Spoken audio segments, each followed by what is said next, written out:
Good boy, yes.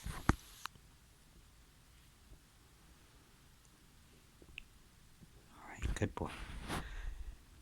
Welcome, wonderful people. My name is Adam. This is Benny. He's going to be our model for today. And he's going to be enjoying a wonderful defrosted chicken. And well, yes, generally I prefer to feed frozen, as you can clearly tell from other examples. I've already provided a video of him consuming the frozen chicken. And for comparison purposes, I'm going to let him have this one defrosted, so that you guys can get a sense of what the difference is and why I am so strongly advocating for frozen instead of defrosted or fresh. Anyways, so we hope you enjoy this, and I know Benny will be. He's so excited. He's doing his very best to be a good boy. Yes. Alright, so this is going to be the meal. And it's basically, I think, about a 5-6 pound chicken.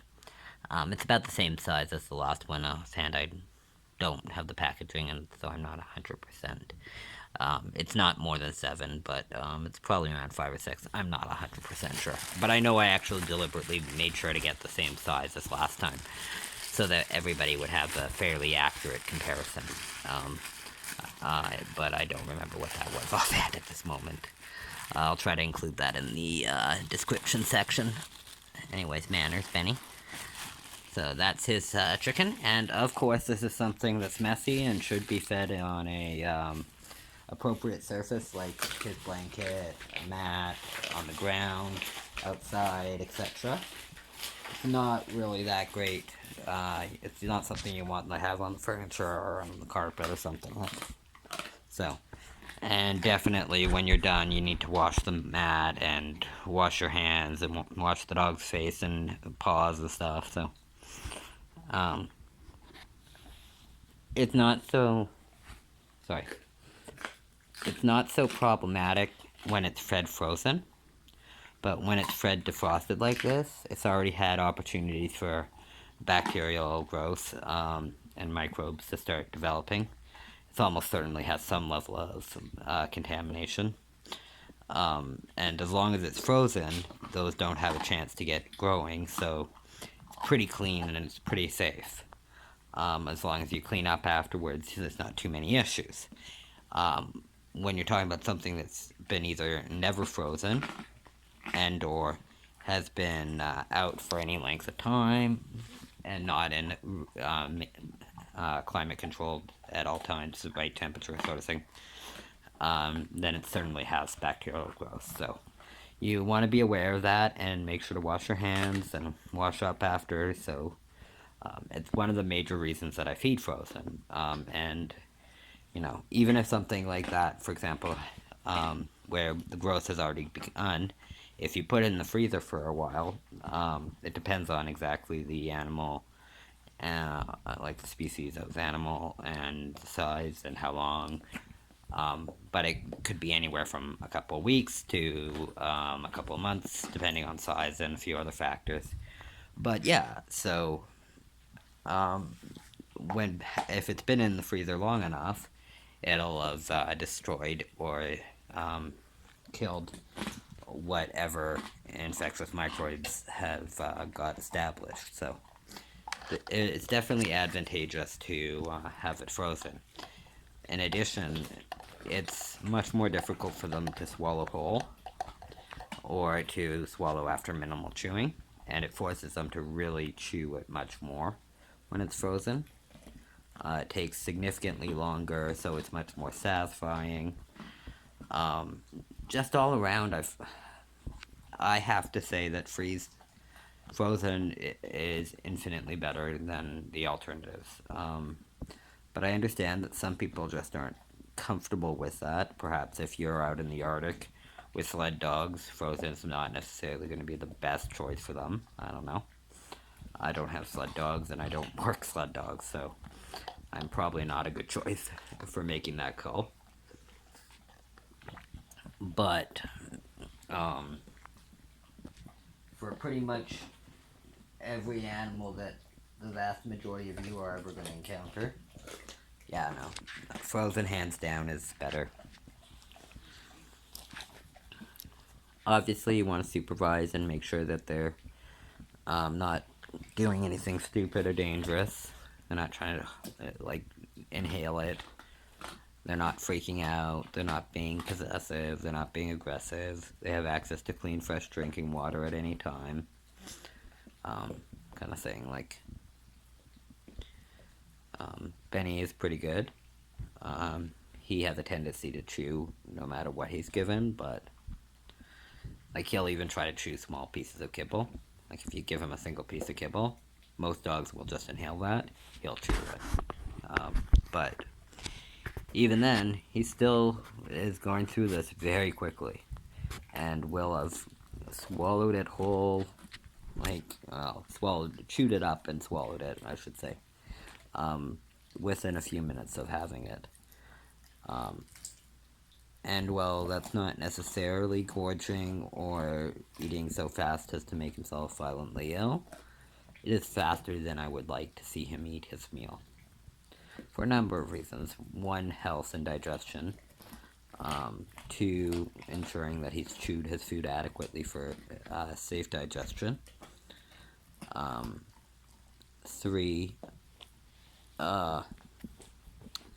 that he gets more satisfaction from it, and it takes more effort and engagement on his part, so he comes away from it having used more time more effectively and happier for what he's gotten. Like, you know, it may not last forever frozen, but it still lasts a lot longer than if it was defrosted. But for the purposes of the video, for an occasional one-off, it's not the end of the world if it's fed defrosted, if it's fresh and clean and otherwise fit for consumption. Like, for example, this particular chicken wasn't coming from a pet store or anything like that. It came from the grocery store where everybody else buys their chicken for their own purposes. And it's kept under proper climate control and food safety handling and etc. So it's just not too bad, but yeah. What is that, eh? I know. Sorry if you guys can hear the fireworks going on in the background. Be aware that doing it with circumstances like fireworks, etc., whether you're just playing, whether you're feeding, whether you're giving a treat, whether you're having a play date, whether you're having a party, whatever. I don't care what your activities are. But when a dog is exposed to things like fireworks and similar, some dogs, thunderstorms, thunder and lightning is pretty scary for them. Combining the added stress of just eating food alone can be more than the dog can deal with at that point. Don't even begin to consider filming at the same time. You don't want to push a dog by layering stresses on top of stresses on top of stresses. Most dogs, all you're going to do is just destroy them and end up with a dog that's just broken and anxiety-ridden and stressed and non-sound. So, you see Benny, even with the fireworks going off, he doesn't care. Even with his food in his mouth, fireworks going off, yada yada yada, like camera in his face with a bright light, etc. He is still calm and cool as a cucumber. But most dogs aren't going to be this way, so please be careful. It becomes even more important when you're feeding them fresh, defrosted or fresh, raw defrosted or raw fresh. Especially the nearer they get to the end, like you see he is at this moment. So you see, the closer he gets to that last few pieces, the more prone he becomes to trying to inhale it. And that's where the danger zone in terms of choking at the very beginning at the very end tends to be the worst periods of risk for choking. So you definitely want to supervise. Be careful, be respectful, take it slow, go at the dog's pace, make sure they have clean drinking water, and, you know, make sure you wash your hands and whatnot. And that's what our next step is going to be, is actually to go and wash up. But we just wanted to bring you along for this meal and let you see the defrosted chicken and learn a bit about the situation and what it's like, and why perhaps now you'll have a better understanding of why I advocate strongly for frozen, still raw but frozen feeding, as opposed to either fresh or defrosted. Whether you look at it from a health or digestion or socialization or stress or whatever type of issue, it comes off better when you have it frozen. So we're gonna go and clean up, and you all have a wonderful day. I hope you enjoyed that, and sorry to disappoint you if you'd hoped it would last longer, but yeah.